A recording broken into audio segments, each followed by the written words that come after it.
Okay, let's talk about leather, because I know this is a little bit of a minefield really, because there's just so many things to consider. So I wanted to keep this video as easily digestible as possible, and just run through a few of the things that you should be looking for when buying leather.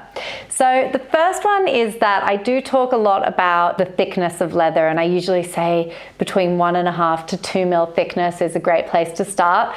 But I also think it's very important to mention that you shouldn't get hung up on that at all. The main thing that we're looking for with our leather is stretchiness.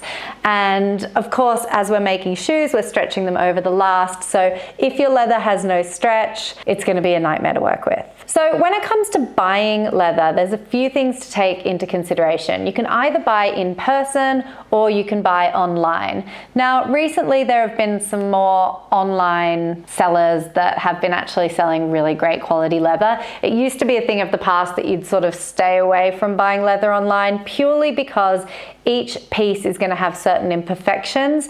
And I used to find when I bought it online, I used to always get kind of the worst piece in the bunch. However, I will say I've been buying quite a bit of leather online recently, and it's actually been amazing. But with that in mind, it is important to mention that every single piece of leather will quite often have slight imperfections. So when picking out leather, you just want to check on that. You can also always ask the seller a few qualities about the leather. So for instance, you might want to ask them if it has a decent stretch to it, how big the piece is, what's the quality of the piece, and does it have imperfections? Things like that will just help you get a better idea of what you're getting before you buy the piece. Now, also worth mentioning, leather is typically sold per square foot, which means you can't go into a shop and sort of buy a meter of this and a meter of that. You do have to buy the whole piece. So it's really important to try and find leathers, especially when you're starting out, that aren't massive in size, just so that you're not spending a huge amount on pieces of leather that you might only use once or twice. If you're anything like me though, you will start to accumulate quite a lot of leathers, and some of them are massive pieces that I just keep in my workshop and I eventually use them over the years. Now, when it comes to lining, typically I have tended in the past to just stick with a lambskin lining because it's super soft and just quite beautiful to work with. But lately, I have been leaning towards a slightly more sturdy lining, but it is personal preference. But the one that I'm using and really into at the moment is actually called ballet, and it's the type of leather used for ballet slippers. And as you can see, it is still quite soft and malleable, but it does have sort of like a bit of a rigidity to it as well. This is a cowhide and it comes as a massive piece. This one has been cut into already quite a bit, but I like it because you can buy a huge piece of it and use it for lining all your shoes and all your boots. Here's an example of a shoe that I made recently, a little Mary Jane, and I used that ballet lining inside there, which I just think turned out really, really well. So when you're working with a thinner leather, you really want to offset that with a slightly sturdier lining, and vice versa. If you're working like quite a thick leather for your upper, you might want to go with a reasonably thinner leather for your lining. But that lining that I'm using, I would say, is around the 2 mil mark and has got a decent amount of stretch. So that's why I really like using it. You can always test the stretch by taking a little corner of the leather and just sort of pulling it over the last like that and making sure that it makes its way around nicely. So I've got a few leathers in front of me that I thought I would just talk you through so that you can see what is and isn't great about them. So here's an example of a leather that is no good to work with. It's a vegetable tanned leather, it's a shoulder, it has virtually no stretch at all. Sometimes I use this for unlined sandal straps, and in that case it's quite good, but you'll see if I'm pulling that, it's literally got very little movement to it at all, which would make it an absolute nightmare to last. So I would steer clear of veg tans for uppers 100%. Here I've got an example of a lambskin, which is just buttery soft. I mean, if you could feel it, you'd just be like, oh my goodness. It feels absolutely beautiful. And this sort of lambskin is something that I've in the past used a lot for linings, and I've used it for uppers as well. But the one thing I will say with using it for uppers is that it does show up everything underneath. So sometimes if we've put like counter stiffeners or toe puffs into the shoe, you can see it through the soft leather at the end, and that's not ideal. So just think what the finished product is going to look like when you use a super soft leather, and also like a super straight leather as well that doesn't have any kind of texture to it. It just shows up everything.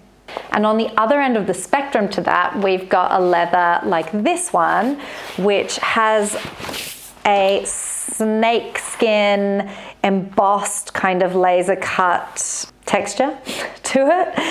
It's a beautiful leather. Honestly, it's soft, it's malleable. You could use this for so many different things. We had someone recently make a pair of Mary Janes, exactly like this, out of this snake print, and it just looked absolutely gorgeous. Pairing this with a slightly sturdier lining just works the absolute dream. So again, always taking pieces and just pulling them over a last and seeing how the stretch looks. Another top tip whenever you're buying leather in person is that you can just take a corner of it and give it a stretch. And if the leather starts cracking or you're losing some of the color when you stretch it, then it is no good for shoes, because we are going to be stretching around that toe, and if it's going to crack or lose its color, by the time you finish the shoes, they're not going to look good. Okay, now let's have a conversation about patent leather. Patent leather does come in different thicknesses. I used to get it quite often in pigskin, which was quite thin and quite easy to work with. However, as with the lambskin lining, it shows up everything that's underneath it purely because it's so thin and soft. This is a cowhide patent leather, which is a bit thicker, and it's absolutely gorgeous, but let me tell you, it is not easy to work with. We made a pair of shoes for a girlfriend of mine for her wedding, and this was the mock-up sample that we had done, and it just took so long to get the pleats in here, and in fact we had to use a skiving machine to actually shave down the leather just in order to last it, because not only is it thick, and by thick I mean this looks probably like 2.5 mil, so it's not massive, but it's sturdy. Like, it's got a stretch but not a huge amount basically. So if I show you how that looks over the last as well, it kind of crinkles a bit sort of harder here. So it's quite a lot more work just to get it around those corners. There is a top tip though when working with patent leather, and that is that you can use a heat gun once you've lasted it, and it just slightly shrinks that plasticky finish that we've got on top, and can really help to reduce wrinkles. So if you are going to give patent leather a go, I would highly recommend that you make a couple of pairs of shoes first and just get your practice up.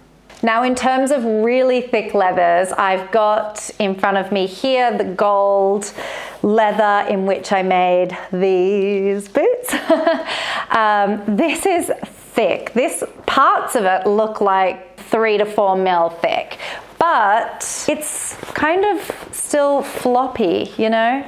It's not like so thick that it doesn't really move. It's still soft, which makes it really great for a boot, but comes in a massive, massive, massive roll. So this will last me a long time. And pieces like that are quite expensive as well, so just keep that in mind.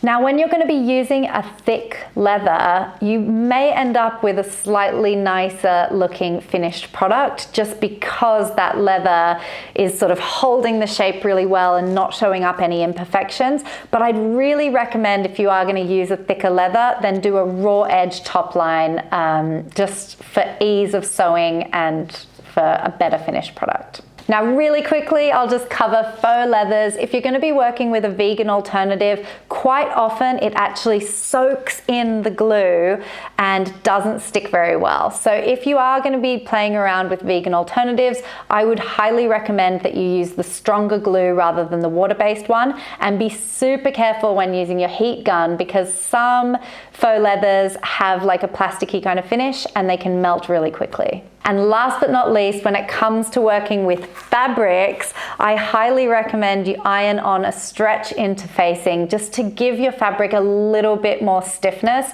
If you're working with a denim or something that's quite thick anyway, you may not need it.